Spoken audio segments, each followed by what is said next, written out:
Wow বলার একটা কারণ আছে, সেটা হলো যে আধুনিক পদার্থবিজ্ঞানের সূচনা এই অধ্যায়ের সবচাইতে পছন্দের টপিক হলো ফটোতড়িৎ ক্রিয়া। শুনতে একটু অদ্ভুত লাগে, যাই হোক আমি পুরো ফটোতড়িৎ ক্রিয়ার থিওরি নিয়ে বসবো না। আমি আসলে একটা খুবই খুবই পছন্দের একটা প্রশ্ন সলভ করবো এখন, এটাও আমার পছন্দের। স্যার আপনি সবই পছন্দের বলতে পারো, সমস্যা নাই।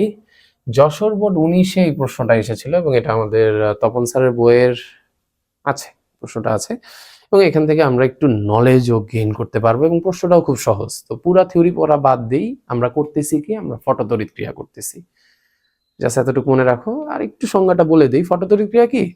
যথোপযুক্ত উচ্চ কম্পাঙ্ক বিশিষ্ট আলো কোনো ধাতব পৃষ্ঠে আপতিত হলে তা থেকে ইলেকট্রন নির্গত হয়, এই ঘটনাটাকেই বলা হয় ফটোতড়িৎ ক্রিয়া। মানে যথোপযুক্ত উচ্চ কম্পাঙ্ক বিশিষ্ট আলো, তার মানে আমরা এখানে যে কম্পাঙ্কগুলো নিয়ে কাজ করবো এগুলোর উচ্চ কম্পাঙ্ক থাকে এবং উপযুক্ত কম্পাঙ্ক হতে হবে। এর থেকে বেশি দাও কোনো সমস্যা নেই, কিন্তু কম দিও না।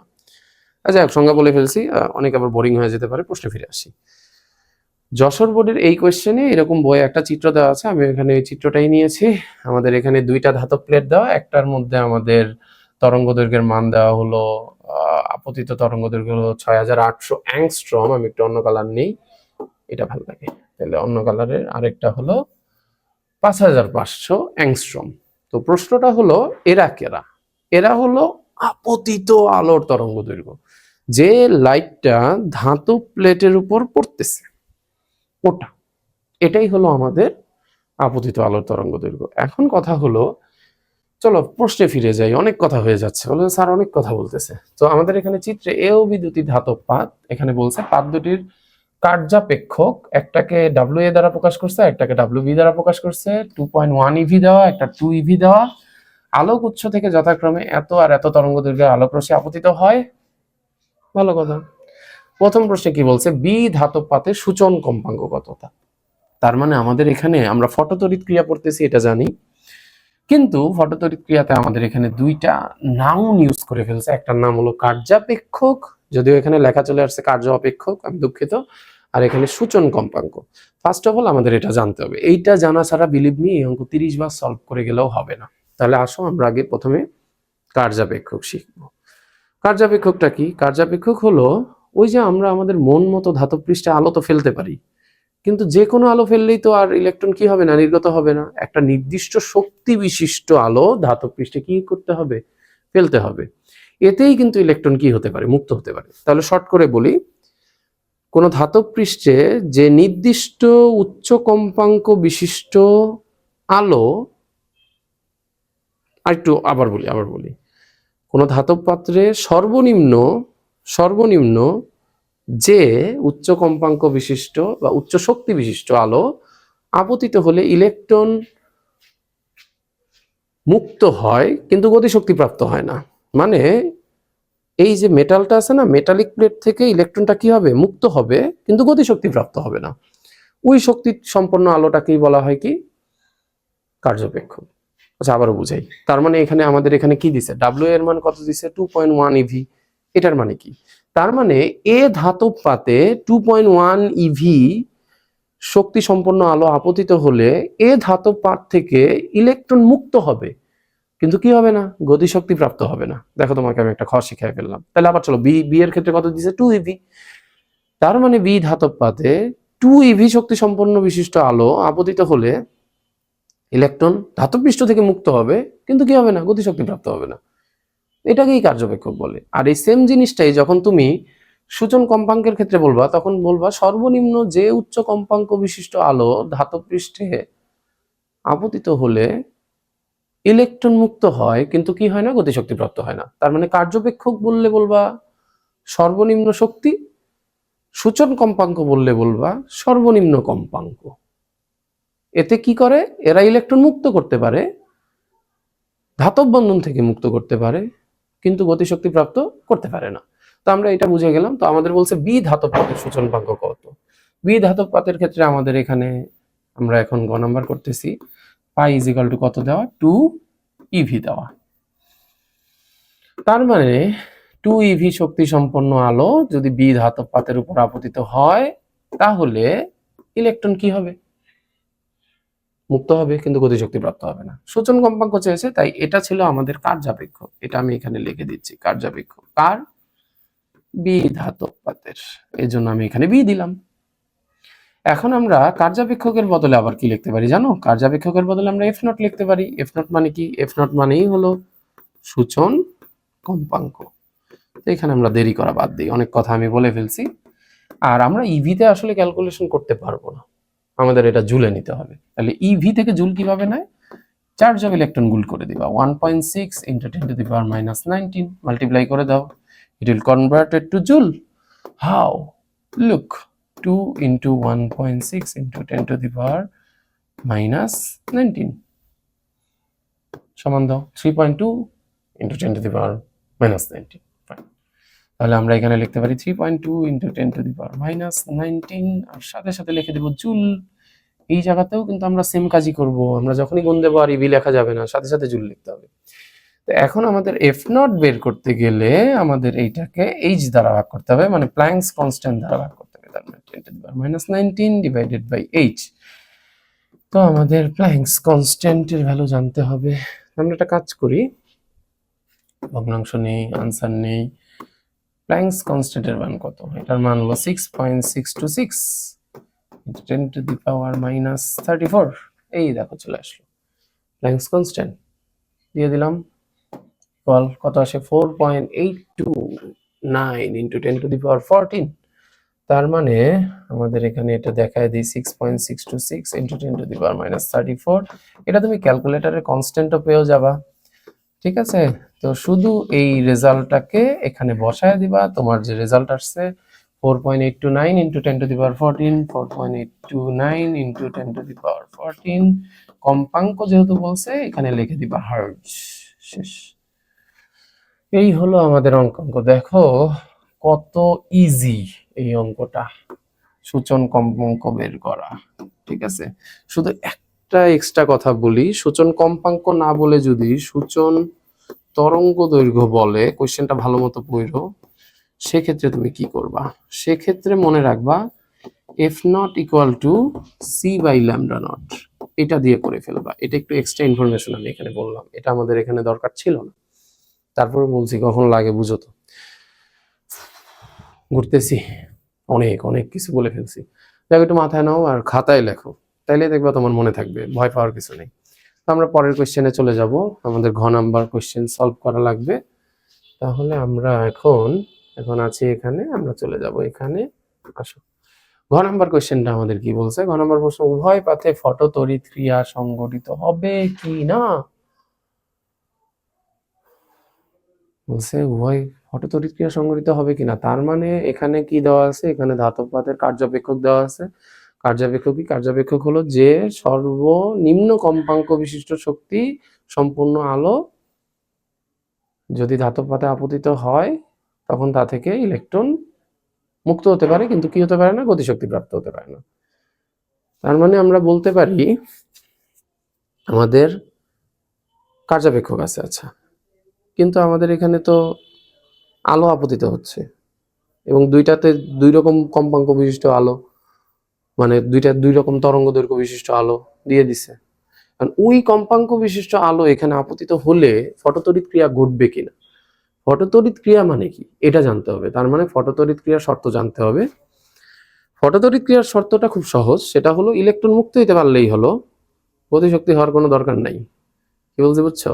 তার মানে আমি বলতে চাচ্ছি আমাদের প্রথমে এটা আনসার করতে গেলে যেটা জানতে হবে সেটা হলো ফটো তড়িৎ ক্রিয়ার শর্ত, কারণ এই অঙ্কে মান চেঞ্জ করেও তো থাকতে পারে। শর্তটা হলো ই ইকুয়াল ফাই হতে পারে অথবা ই গ্রেটার দেন ফাই হতে পারে।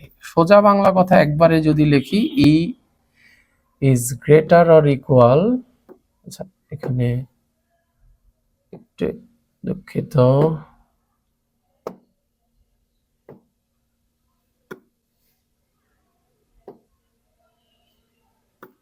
ওকে, E is greater or equal phi, এটা হলো ফটোতড়িৎ ক্রিয়ার শর্ত।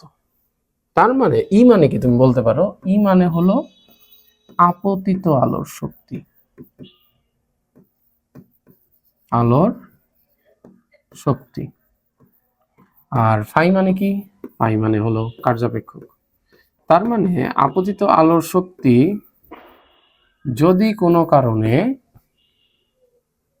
বড় হয় সেক্ষেত্রেও ফটোতড়িৎ ক্রিয়া ঘটবে, আবার সমান যদি কার্যাপেক্ষকের সমান হয় সেক্ষেত্রেও কি ফটোতড়িৎ ক্রিয়া ঘটবে। সো এটা নিয়ে কোনো ঝামেলার কোনো কারণ নেই, এটা একটা বিষয়।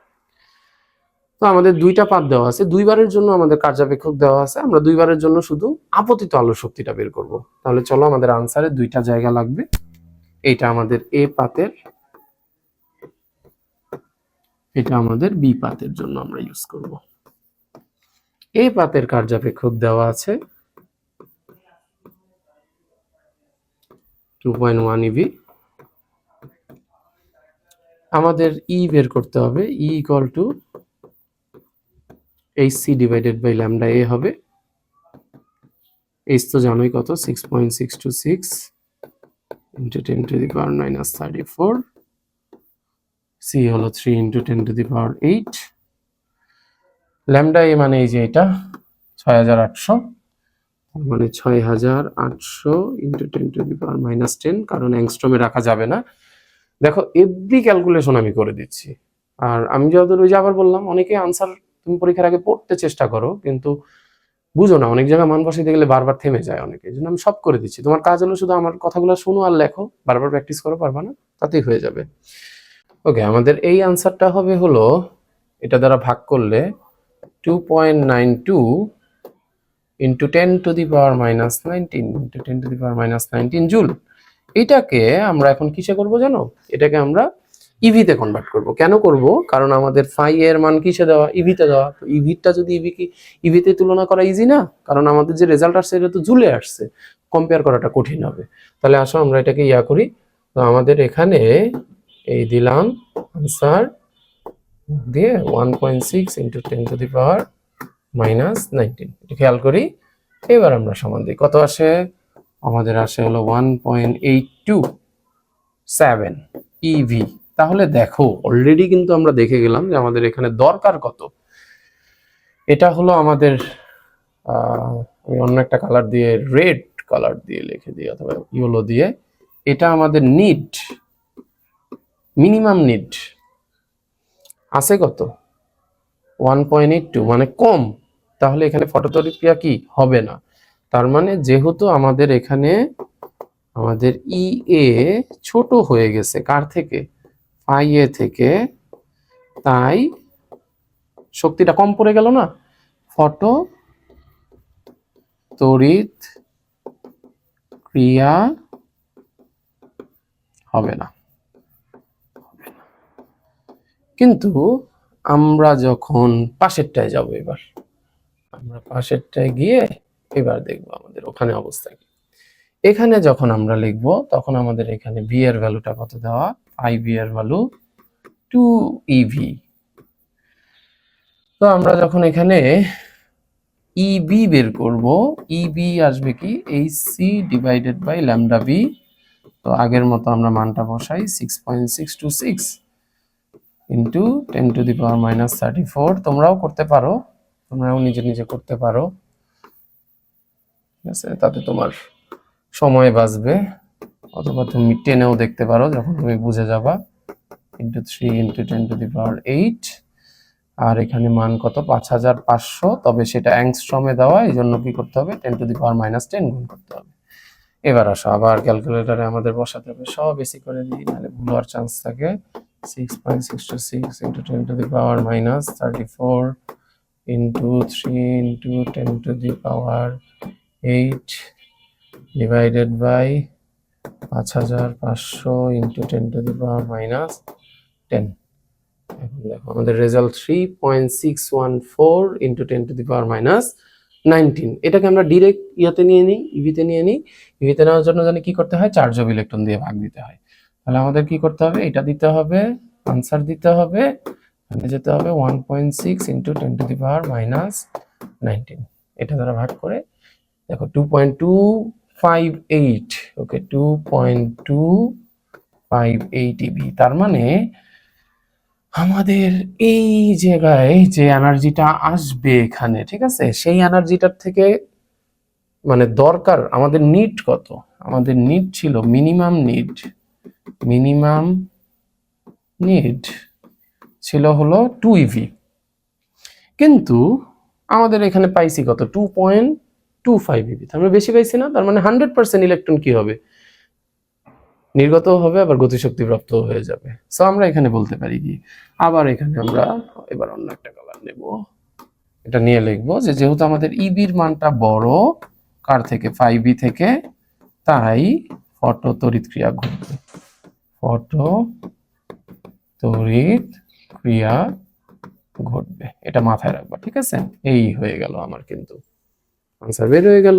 আবারও একটা বড় সৃজনশীল করলাম, গ আর ঘ দুইটাই করলাম এবং বোঝানোর চেষ্টা করলাম যাতে মান টান চেঞ্জ করে দিলে অন্য কোনো ঘটনায় দিলে তুমি বুঝতে পারো। এবং ফটো তড়িৎ ক্রিয়ার যে শর্তটা, এটা কিন্তু ভালোভাবে মনে রাখবা যে এই যে কন্ডিশনটা, যে E equal or greater phi, তার মানে এই ফাইটা হলো মিনিমাম নিড এনার্জি, ঠিক আছে?